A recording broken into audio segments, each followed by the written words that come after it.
Video பார்த்துட்டு எல்லாத்துக்கும் வணக்கம். இன்னைக்கு என்ன பார்க்க போறோம்னு பார்த்தீங்கன்னா 10 மைண்ட் ப்ளோவிங் சர்க்கிள் பேர் தான் பார்க்க போறோம். நம்மளோட சேனலுக்கு நீங்க ஃபர்ஸ்ட் டைம் பார்க்கீங்கன்னா சேனலை மறக்காம சப்ஸ்கிரைப் பண்ணிக்கோங்க. பக்கத்தில் இருக்கக்கூடிய பெல் கிளிக் பண்ணிக்கோங்க. அப்பதான் போடக்கூடிய தகவல் எல்லாமே உங்களோட விஷயம் ஒன்று வந்துகிட்டே இருக்கும். ஒரு ஆண் அல்லது ஒரு பெண் உன்னிடம் மனம் விட்டு பேசி கண்கள் கலங்கினார்கள், அதிக அளவில் அழுகுகிறார்கள் என்றால் நிச்சயம் அவர்கள் மனதில் நீங்கள் இருக்கிறீர்கள் என்ற அர்த்தம். அவர்கள் உங்கள் மீது அதிக அளவில் நம்பிக்கை இருக்கிறது என்ற அர்த்தம். அதாவது பார்த்தீங்கன்னா உங்க ரிலேஷன்ஷிப்ல நீங்க ஒருத்தங்களை விரும்பும் போது ஒருத்தங்க உங்ககிட்ட கண்ணீர் விட்டு அழுகுறாங்க. அண்ட் முக்கியமான விஷயம் என்னன்னா அவங்க அழுகிறதுக்கு முக்கியமான காரணம் உங்க மேல நம்பிக்கை இருக்குன்றது அர்த்தம். அண்ட் அவங்க உங்ககிட்ட சொல்றாங்கன்னா உங்க மேல அன்பு இருக்கு. ஸோ அதனால தான் பண்றாங்க. எல்லாரும் எந்த ஒரு விஷயத்த எல்லார்ட்டையுமே ஷேர் பண்ண மாட்டாங்க, அவங்க முன்னாடி அழுவும் மாட்டாங்க. காரணம் இதை மற்றவங்கள்ட்ட சொல்லி நம்மளை கலாய்ப்பாங்களே, மற்றவங்கள்ட்ட சொன்னா நமக்கு ஒரு மாதிரி இருக்குமே அப்படின்றதுக்காக நிறைய பேர் இதை பண்ண மாட்டாங்க. அதையும் தாண்டி ஒரு ஆண்ல ஒரு பெண் பண்றாங்கன்னா அவங்க உங்களை நம்புறாங்க, உங்களை விரும்புறாங்கன்றத கூட ஈஸியாக எடுத்துக்க முடியும்.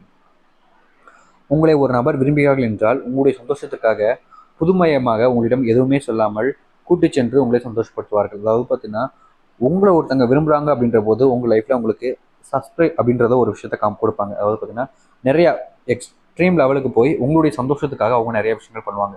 இது எல்லாரும் பண்ணுவாங்களான்னு கேட்டீங்கன்னா கிடையாதுங்க.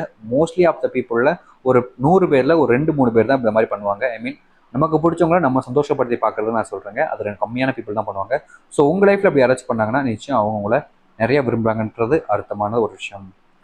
உங்களை ஒருவர் உண்மையாக விரும்புகிறார்கள் என்றால் நீங்கள் அவர்கள் உங்களிடம் இருந்து எதையும் எதிர்பார்க்க மாட்டார்கள். எனக்கு இது வேண்டும் அது வேண்டும் என்று கேட்க மாட்டார்கள். நீங்கள் இருந்தால் போதும் என்று நினைப்பார்கள். அதாவது பார்த்தீங்கன்னா எந்த ஒரு ரிலேஷன்ஷிப்பில் காதலில் உண்மையான அன்பு இருக்கோ, உண்மைக்கான காதல் இருக்குதோ அவங்க அந்த ரிலேஷன்ஷிப்பில் எனக்கு இது வேணும் அது வேணும் எனக்கு வாங்கித்தாங்க அப்படின்றத எதுவுமே கேட்க மாட்டாங்க. எனக்கு நீ மட்டும் இருந்தாலும் போதும் அப்படின்ற ஒரு மைண்ட் செட் தான் இருக்கும் இங்கே நிறைய பேருக்கு. ஆனால் இங்கே நிறைய ஃபேக்கான ரிலேஷன்ஷிப் இருக்கிறதுனால நிறைய பேர் யூஸ் பண்ணிக்கிறதுக்காகவே அந்த லவ் ரிலேஷன்ஷிப்பில் போகிறாங்க. ஒருத்தங்களை யூஸ் பண்ணிட்டு தூக்கி எறிஞ்சிட்டு கசைக்கு போட்ட பேப்பராக மாற்றிடுறாங்க. ஸோ உங்கள் லைஃப்பில் நீங்கள் அப்படிப்பட்டவங்க மாட்டாமல் பார்த்துக்கோங்க, ஜாக்கிரதையாக இருந்துக்கோங்க.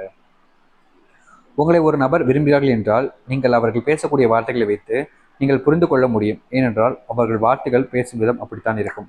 அப்படின்னு பார்த்தீங்கன்னா ஒருத்தங்க அவங்கள விரும்புகிறாங்க உண்மையா அப்படின்ற போது நீங்கள் பேசக்கூடிய வார்த்தைகளே அவங்களுக்கு போதுமானதாக இருக்கும். ஐ மீன் சொல்லணும்னா நீங்கள் பேசாமல் இருந்தால் கூட உங்களால் புரிஞ்சுக்க முடியும். நீங்கள் எப்பப்போ கோவப்படுவீங்க, எதுக்காக கோவப்பட்டிருக்கீங்க, என்ன பிரச்சனைனால நீங்கள் இப்படி இருக்கீங்க அப்படின்ற போது உங்களுடைய பேசக்கூடிய விதங்களை வச்சு நீங்கள் என்ன மைண்ட் செட்டில் இருக்கீங்கன்றத புரிஞ்சுக்க முடியும். இது எல்லாராலும் புரிஞ்சுக்க முடியாதுங்க, கொஞ்சம் பேரால தான் புரிஞ்சுக்க முடியும். ஐ மீன் உங்கள் மேலே உண்மையான அன்பு வச்சிருக்கவங்களால மட்டுமே புரிஞ்சிக்கக்கூடிய ஒரு காமனான ஒரு விஷயமா இதுதான் இருக்கும். எல்லாராலையும் புரிஞ்சிக்க முடியாது. அதை நீங்கள் புரிஞ்சுக்கிட்டீங்கன்னா பெட்டராக இருக்கும் உங்கள் லைஃப்பில்.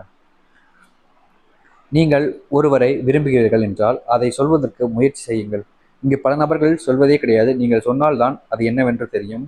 சொல்லாமல் இருந்தால் எப்படி தெரியும்? சொல்லி பாருங்கள், நடக்கட்டும். அதாவது இங்கே ரிலேஷன்ஷிப்பில் நிறைய பேர் லவ் பண்ணுறாங்க.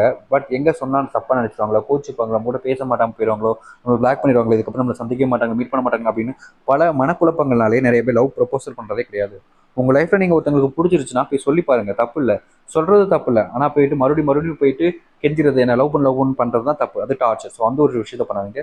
சொல்லுங்கள், ஓகேனா ஓகேன்னு ஒன்றா ஓகே அப்படின்னு வெளியே வந்துருங்க. மறுபடியும் உங்களை போய் டிஸ்டர்ப் பண்ணாமல் இருக்க பாருங்கள். இந்த ஒரு வீடியோவில் தான் பிடிச்சிருந்தா லைக் பண்ணுங்கள், ஷேர் பண்ணுங்கள். இதே மாதிரி வேறு வீடியோ பார்க்கலாம். அது கண்டிப்பாக உங்களுக்கு யூஸ்ஃபுல்லாக இருக்குன்னு நினைக்கிறேன். Tata, see you, bye bye.